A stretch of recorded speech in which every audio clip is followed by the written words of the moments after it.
রহমত, মাগফিরাত, নাজাতের মাস রমজান মাস চলতেছে। আলহামদুলিল্লাহ, সমস্ত প্রশংসা আল্লাহ তাআলার জন্য। প্রিয় দিনদার মুসলমান ভাই ও বোনেরা, আপনি কি রোজা রেখে কখনো এমন অনুভব করেছেন হৃদয়ের গভীর থেকে দোয়া করতেছেন, চোখ দিয়ে অশ্রু ঝরতেছে, কিন্তু মনে প্রশ্ন জাগতেছে, আল্লাহ কি আমার দোয়া কবুল করবেন? আজকের এই ভিডিওটি হয়তো আপনার জীবনের মোড় ঘুরিয়ে দিতে পারে, কারণ আজ আমরা জানব রোজা অবস্থায় এমন 7টি বিষয় যখন বান্দার দোয়া আল্লাহ তাআলা সাথে সাথেই কবুল করেন। রাসূলুল্লাহ সাল্লাল্লাহু আলাইহি ওয়াসাল্লাম বলেছেন, রোজাদারের জন্য ইফতারের সময় একটি দোয়া আছে যা কখনো ফিরিয়ে দেওয়া হয় না। ভাবুন তো, আপনি যদি সেই মুহূর্তগুলো চিনে নিতে পারেন, তাহলে আপনার কষ্ট, আপনার স্বপ্ন, আপনার অশ্রু সব কিছুই কবুলের দরজায় পৌঁছে যাবে ইনশাআল্লাহ। আল্লাহ তাআলা কোরআনে বলেন, তোমরা আমাকে ডাকো, আমি তোমাদের ডাকে সাড়া দেব। সূরা গাফির। কিন্তু যখন ডাকলে সেই সাড়া দ্রুত আসে, কোন সময়গুলো সবচেয়ে রহমতপূর্ণ? আজকে আমরা কোরআন ও সহিহ হাদিসের আলোকে বিস্তারিত আলোচনা করব সেই 7টি সোনালী সময় নিয়ে। আপনি যদি সত্যিই চান আপনার দোয়া কবুল হোক, তাহলে এই ভিডিওটি 1 সেকেন্ডের জন্য মিস করবেন না, শেষ পর্যন্ত দেখুন, কারণ প্রতিটি সময় আপনার জীবনের সাথে জড়িত। চলুন শুরু করি। রোজাদারের দোয়া কবুলের সেই 7টি বিশেষ সময়। প্রথম বিশেষ সময়, ইফতারের ঠিক আগের মুহূর্ত। প্রিয় দর্শক, রোজাদারের জন্য সবচেয়ে শক্তিশালী ও রহমতপূর্ণ সময় হলো ইফতারের ঠিক আগের কয়েক মিনিট। সারা দিন আপনি ক্ষুধা তৃষ্ণা সহ্য করেছেন শুধুমাত্র আল্লাহর সন্তুষ্টির জন্য। এই মুহূর্তে আপনার হৃদয় নরম থাকে, চোখে পানি চলে আসে, আর দোয়া হয় একেবারে অন্তরের গভীর থেকে। রাসূলুল্লাহ সাল্লাল্লাহু আলাইহি ওয়াসাল্লাম বলেছেন, রোজাদারের জন্য ইফতারের সময় একটি দোয়া আছে যা কখনো ফেরত দেওয়া হয় না। তিরমিজি শরীফ। ভাবুন তো, সারাদিনের কষ্টের শেষে যখন আজান দেওয়ার ঠিক আগে আপনি 2 হাত তুলে বলেন, ইয়া আল্লাহ, আমার গুনাহ মাফ করে দিন, আমার কষ্ট দূর করুন, তখন সেই দোয়া সরাসরি আরশে আজিমে পৌঁছে যায় ইনশাআল্লাহ। আল্লাহ তাআলা বলেন, নিশ্চয়ই আমি দোয়াকারী ডাকে সাড়া দেই যখন সে আমাকে ডাকে। সূরা বাকারা 286 নম্বর আয়াত। ইফতারের আগে শুধু দুনিয়ার সওয়াব নয়, আখিরাতেরও মুক্তিও চান, জান্নাত চান, কবরের আযাব থেকে মুক্তি চান, নিজের পরিবার ও প্রিয়জনদের জন্য দোয়া করুন। আজ থেকে সিদ্ধান্ত নিন, ইফতারের 5 মিনিট আগে মোবাইল নয়, গল্প নয়, শুধু দোয়া, শুধু কান্না, শুধু আল্লাহর সাথে একান্ত কথা। দ্বিতীয় বিশেষ সময়, সাহারির সময়, ফজরের আগের শেষ রাতের মুহূর্ত। প্রিয় দিনদার মুসলমান ভাই ও বোনেরা, রোজার আরেকটি অত্যন্ত গুরুত্বপূর্ণ সময় হলো সাহারির সময়, বিশেষ করে ফজরের আজানের ঠিক আগের মুহূর্তগুলো। এটি এমন এক সময় যখন আকাশের দরজাগুলো খুলে যায়, রহমত নেমে আসে, আর আল্লাহ তাআলা বান্দাদের দিকে বিশেষ দৃষ্টিতে তাকান। রাসূলুল্লাহ সাল্লাল্লাহু আলাইহি ওয়াসাল্লাম বলেছেন, আমাদের রব প্রতি রাতের শেষ তৃতীয়াংশে দুনিয়ার আকাশে অবতরণ করেন এবং বলেন, কে আছো যে আমাকে ডাকবে, আমি তার ডাকে সাড়া দেব। কে আছো যে আমার কাছে চাইবে, আমি তাকে দান করব। কে আছো যে আমার কাছে ক্ষমা চাইবে, আমি তাকে ক্ষমা করব। সহিহ বুখারী ও মুসলিম শরীফ। একবার ভাবুন তো, আপনি সাহারির সময় উঠেছেন, চারপাশে নীরবতা, সবাই ঘুমিয়ে, আর আপনি ওযু করে 2 রাকাত নফল নামাজ পড়ে হাত তুললেন, ইয়া আল্লাহ, আমি আপনারই বান্দা, আমার দোয়া কবুল করুন। এই মুহূর্তে আপনার আর আল্লাহর মাঝে কোনো পর্দা থাকে না। কোরআনে আল্লাহ তাআলা বলেন, আর সাহারির সময় তারা ক্ষমা প্রার্থনা করত। সূরা জারিয়াত।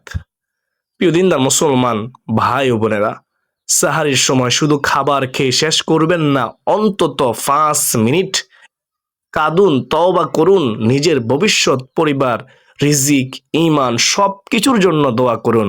হয়তো আপনার জীবনের সবচেয়ে বড় পরিবর্তন শুরু হবে ঠিক এই সাহারির দোয়া থেকেই। তৃতীয় বিশেষ সময়, রোজা অবস্থায় সারাদিন বিশেষ কষ্টের মুহূর্তে। প্রিয় দর্শক, শুধু ইফতার বা সাহারি নয়, রোজা থাকা অবস্থায়ও সারাদিনই আপনি দোয়া কবুলের অবস্থায় থাকেন। বিশেষ করে যখন ক্ষুধা, তৃষ্ণা বা দুর্বলতা অনুভব করেন, কারণ এই কষ্ট আপনি সহ্য করেছেন শুধুমাত্র আল্লাহর জন্য। রাসূলুল্লাহ সাল্লাল্লাহু আলাইহি ওয়াসাল্লাম বলেছেন, 3 ব্যক্তির দোয়া মহান আল্লাহ তাআলা ফিরিয়ে দেন না, ফিরিয়ে দেওয়া হয় না। রোজাদার যখন পর্যন্ত সে ইফতার না করে, তিরমিজি শরীফ, অর্থাৎ সকাল থেকে ইফতার পর্যন্ত আপনি এক বিশেষ মর্যাদায় আছেন। যখন পিপাসায় গলা শুকিয়ে যায়, যখন ক্লান্ত লাগে, যখন কাজ করতে কষ্ট হয়, ঠিক তখন যদি আপনি অন্তর থেকে বলেন, ইয়া আল্লাহ, এই কষ্ট আমি শুধু আপনার জন্যই সহ্য করতেছি, আমার দোয়া কবুল করুন, তখন সেই দোয়া খুবই মূল্যবান হয়ে যায়। আল্লাহ তাআলা কোরআনে বলেন, নিশ্চয়ই মহান আল্লাহ তাআলা ধৈর্যশীলদের সাথে আছেন। সুবহানাল্লাহ। সূরা বাকারা আয়াত হচ্ছে 253। রোজা হলো ধৈর্যের ইবাদত, আর ধৈর্যের মাঝে করা দোয়া আল্লাহ তাআলা খুব ভালোবাসেন। তাই সারাদিন শুধু সময় কাটাবেন না, কাজের ফাঁকে হাঁটতে হাঁটতে, রান্না করতে করতে, অফিসে বসে চুপচাপ দোয়া করুন। মনে রাখবেন, হয়তো আপনার সবচেয়ে আন্তরিক দোয়াটি বেরিয়ে আসবে সেই মুহূর্তে যখন আপনি সবচেয়ে দুর্বল অনুভব করতেছেন। আর ঠিক তখনই আল্লাহ তাআলা আপনার জন্য রহমতের দরজা খুলে দিতে পারেন। চতুর্থ বিশেষ সময়, সিজদার মধ্যে দোয়া করার সময়। প্রিয় দর্শক, রোজা অবস্থায় নামাজের সেজদার মুহূর্তটি এমন এক সময় যখন বান্দা তার রবের সবচেয়ে কাছে চলে যায়। সারাদিনের ক্ষুধা, তৃষ্ণা নিয়ে যখন আপনি আল্লাহর সামনে দাঁড়ান, তারপর সেজদায় গিয়ে কপাল মাটিতে রাখেন, সেই মুহূর্তে আপনার হৃদয় সবচেয়ে বিনয়ী, সবচেয়ে নরম। রাসূলুল্লাহ সাল্লাল্লাহু আলাইহি ওয়াসাল্লাম তিনি বলেছেন, বান্দা তার রবের সবচেয়ে নিকটবর্তী হয় সেজদার অবস্থায়। সুবহানাল্লাহ। তাই তোমরা এতে বেশি বেশি দোয়া করো। সহি মুসলিম। ভাবুন তো, আপনি রোজা রেখেছেন, দুর্বল শরীর, কিন্তু ভাঙ্গা হৃদয় নিয়ে সেজদায় পড়ে বলতেছেন, ইয়া আল্লাহ, আমার গুনাহগুলো মাফ করে দিন, আমার কষ্ট দূর করুন, আমার দোয়া কবুল করুন। এই সেজদা শুধু মাটিতে মাথা রাখা নয়, এটি আপনার অহংকার ভেঙ্গে আল্লাহর সামনে সম্পূর্ণ আত্মসমর্পণ। মহান আল্লাহ তাআলা তিনি বলেন, তোমরা আমাকে ডাকো, আমি তোমাদের ডাকে সাড়া দেব। সূরা গাফির। সম্মানিত দিনী ভাই ও বোনেরা, রোজার দিনে প্রতিটি ফরজ নামাজে, এমনকি নফল নামাজেও সেজদায় নিজের বাসায় দোয়া করুন। সেজদা তাসবিহ পড়ার পরে কান্না করুন, বলুন, চাওয়া পাওয়ার সব কথা খুলে বলুন। সেজদার কান্না কখনোই বিফলে যায় না। হয়তো আপনার ভাগ্যের পরিবর্তন লুকিয়ে আছে একটি দীর্ঘ সেজদার ভিতরেই। পঞ্চম বিশেষ সময়, আজান ও একামতের মাঝের এই সময়। প্রিয় দর্শক, রোজা অবস্থায় আরেকটি অত্যন্ত মূল্যবান সময় হলো আজান ও ইকামতের মাঝখানের সময়। এই সময়টি খুবই ছোট, কিন্তু রহমত ও কবুলিয়তের দিক থেকে বিশাল। রাসূলুল্লাহ সাল্লাল্লাহু আলাইহি ওয়াসাল্লাম বলেছেন, আজান ও ইকামতের মাঝের দোয়া কখনো ফেরত দেওয়া যায় না। তিরমিজি শরীফ, আবু দাউদ শরীফ। একবার ভাবুন তো, মুয়াজ্জিন যখন আল্লাহর মহিমা ঘোষণা করতেছেন, আল্লাহু আকবার, সেই শব্দে আকাশ বাতাস কেঁপে উঠে। আপনি রোজা রেখে অজু অবস্থায় বসে আছেন, নামাজের অপেক্ষায়। এই মুহূর্তে যদি আপনি হাত তুলে বলেন, ইয়া আল্লাহ, ইয়া রব, আমি আপনার ডাকে সাড়া দিতে এসেছি, আপনি আমার ডাকেও সাড়া দিন, তাহলে এটি এমন এক দোয়া যা আল্লাহ তাআলা খুবই পছন্দ করেন। রোজার দিন হলে তো এর মর্যাদা আরো বেড়ে যায়, কারণ আপনি তখন ইবাদতের অবস্থায় আছেন।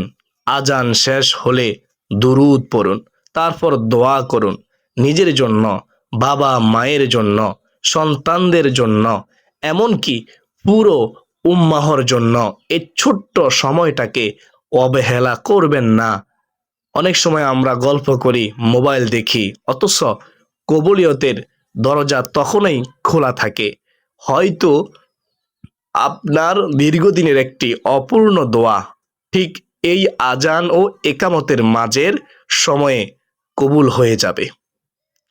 ষষ্ঠ বিশেষ সময়, জুমার দিনের শেষ সময়, আসরের পর থেকে মাগরিবের আগ পর্যন্ত। প্রিয় দর্শক, রোজা যদি জুমার দিনে হয় তাহলে এই দিনটির একটি বিশেষ মুহূর্ত রয়েছে যখন দোয়া নিশ্চিতভাবে কবুল হয়। রাসূলুল্লাহ সাল্লাল্লাহু আলাইহি ওয়াসাল্লাম তিনি বলেছেন, জুমার দিনে এমন একটি সময় আছে, যদি কোনো মুসলিম বান্দা সেই সময় আল্লাহর কাছে কিছু চায়, মহান আল্লাহ অবশ্যই তাকে তা দান করেন। সহিহ বুখারী ও মুসলিম শরীফ। অনেক আলেমের মতে সেই সময়টি হলো আসরের নামাজের পর থেকে মাগরিবের আগ পর্যন্ত শেষ অংশ। ভাবুন তো, আপনি রোজা রেখেছেন, জুমার বরকতময় দিন, আর সূর্য ডুবতে চলতেছে, চারপাশে এক ধরনের নীরবতা। ঠিক এই সময় যদি আপনি একান্ত মনে হাত তুলে বলেন, ইয়া আল্লাহ, আমার দীর্ঘদিনের দোয়াটি কবুল করে দিন, আমার জীবনের অন্ধকার দূর করুন। এই মুহূর্তের দোয়া শুধু শব্দ নয়, এটি আপনার ঈমানের প্রকাশ। কোরআনে আল্লাহ তাআলা তিনি বলেন, নিশ্চয়ই আল্লাহ ধৈর্যশীল এবং দোয়াকারীদের ভালোবাসেন। তাই জুমার দিনে আসরের পর সময়টাকে অবহেলা করবেন না। 10-15 মিনিট চুপচাপ বসে ইস্তিগফার করুন, দুরূদ শরীফ পড়ুন, তারপর মন খুলে দোয়া করুন। হয়তো আপনার কষ্টের অধ্যায় শেষ হওয়ার ঘোষণা লুকিয়ে আছে এই জুমার বিকালের দোয়ার মধ্যেই। সপ্তম বিশেষ সময়, কোরআন তেলাওয়াতের পর দোয়া করার মুহূর্ত। প্রিয় দর্শক, রমজান হলো কোরআন নাজিলের মাস, আর রোজা অবস্থায় কোরআন তেলাওয়াত করার পর দোয়া করা এটি অত্যন্ত বরকতময় ও কবুলিয়তের এক বিশেষ সময়, গুরুত্বপূর্ণ সময়। কারণ তখন আপনার হৃদয় আল্লাহর কালামের সাথে যুক্ত থাকে, মন নরম হয়ে যায়, চোখে পানি চলে আসে। আল্লাহ তাআলা বলেন, এই কোরআন মানুষের জন্য হেদায়েত এবং সঠিক পথের স্পষ্ট প্রমাণ। সূরা বাকারা। সম্মানিত দিনী ভাই বোনেরা, যখন আপনি কোরআন পড়েন, আল্লাহর কথা শুনেন, তখন আপনার হৃদয়, আপনার অন্তর আল্লাহর দিকে ঝুঁকে যায়। এই অবস্থায় যদি আপনি দোয়া করেন, সেই দোয়া খুবই আন্তরিক ও খালিস হয়। অনেক সাহাবী ও সালফে সালেহিন কোরআন খতমের পর বিশেষভাবে দোয়া করতেন, কারণ তারা জানতেন এটি রহমতের সময়, বরকতের সময়, নাজাতের সময়। ভাবুন তো, আপনি রোজা রেখে কোরআন পড়তেছেন, হয়তো কোনো আয়াতে এসে আপনার চোখে পানি চলে এসে, ঠিক সেই মুহূর্তে যদি আপনি বলেন, ইয়া আল্লাহ, এই কোরআনের বরকতে আমার জীবন বদলে দিন, তাহলে সেই দোয়া কতটা প্রভাবশালী হতে পারে। তাই আজ থেকে সিদ্ধান্ত নিন, প্রতিবার কোরআন তেলাওয়াতের পর অন্তত কয়েক মিনিট দোয়া করবেন। হয়তো আপনার জীবনের সবচেয়ে বড় মজেজা শুরু হবে কোরআনের পর করা একটি আন্তরিক দোয়া থেকেই। প্রিয় দর্শক, আজ আমরা জানলাম রোজা অবস্থায় 7টি বিশেষ সময় যখন দোয়া করলে তা কবুল হওয়ার সবচেয়ে বেশি সম্ভাবনা থাকে। ইফতারের আগে, সাহারির শেষ অংশে, সারাদিনের কষ্টের মাঝে, সিজদায়, আজান ও ইকামতের মাঝে, জুমার বিকেলে, কোরআন তিলাওয়াতের পর। প্রতিটি মুহূর্তই আল্লাহর পক্ষ থেকে এক একটি সুযোগ, সুবর্ণ সুযোগ। কিন্তু প্রশ্ন হলো, আমরা কি সেই সুবর্ণ সুযোগগুলো কাজে লাগাচ্ছি?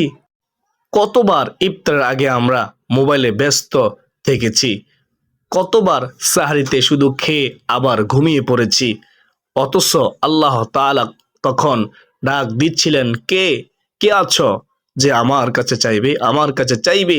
মনে রাখবেন, দোয়া শুধু শব্দ নয়, এটি আপনার ঈমানের প্রমাণ, আপনার ঈমানের প্রমাণ, আপনার ভরসা, আপনার কান্না। রাসূলুল্লাহ সাল্লাল্লাহু আলাইহি ওয়াসাল্লাম বলেছেন, দোয়াই হলো ইবাদত। তিরমিজি শরীফের হাদিস। তাই আজ থেকেই বদলে ফেলুন নিজেকে, আপনার রোজার রুটিন তৈরি করুন। প্রতিটি বিশেষ সময়ে কয়েক মিনিট আল্লাহর জন্য রাখুন। নিজের বাসায় কথা বলুন, আল্লাহর সাথে কাঁদুন, মন খুলে কাঁদুন, বলুন আল্লাহর কাছে। কারণ আল্লাহ তাআলা আপনার অন্তরের কথা জানেন, হৃদয়ের কথা জানেন। হয়তো আপনার জীবনের সবচেয়ে বড় সমস্যা, সবচেয়ে বড় কষ্ট, সবচেয়ে বড় স্বপ্ন এই রমজানেই পূরণ হয়ে যাবে ইনশাআল্লাহ। যদি আপনি সেই কবুলিয়তের সময়গুলো চিনে নিয়ে আন্তরিকভাবে দোয়া করেন, বলুন তো আজকে রাত থেকেই কি আপনি এই 7টি সময় দোয়া করার অঙ্গীকার করবেন? যদি করেন তাহলে অবশ্যই ইনশাআল্লাহ কমেন্টে লিখুন। তো আমি মনে করি যেহেতু আজকের ভিডিওটি অনেক গুরুত্বপূর্ণ ছিল, তাই আপনারা ভিডিওটি শেয়ার করে দিবেন ইনশাআল্লাহ। অসংখ্য মানুষ রমজান মাসে এই 7টি সময়ের গুরুত্ব দিবে, 7টি সময় দোয়া করবে ইনশাআল্লাহ। আপনিও সওয়াবের ভাগীদার হবেন। তো প্রিয় দিনদার মুসলমান ভাই ও বোনেরা, আজ এই পর্যন্তই। সকলে সুস্বাস্থ্য কামনা করে বিদায় নিচ্ছি। আবার দেখা হবে অন্য কোনো দিন, অন্য কোনো গুরুত্বপূর্ণ আলোচনা নিয়ে, যদি বেঁচে থাকি ইনশাআল্লাহ। ওয়ামা আলাইনা ইল্লাল বালাগ। আসসালামু আলাইকুম ওয়া রাহমাতুল্লাহি ওয়া বারাকাতুহু।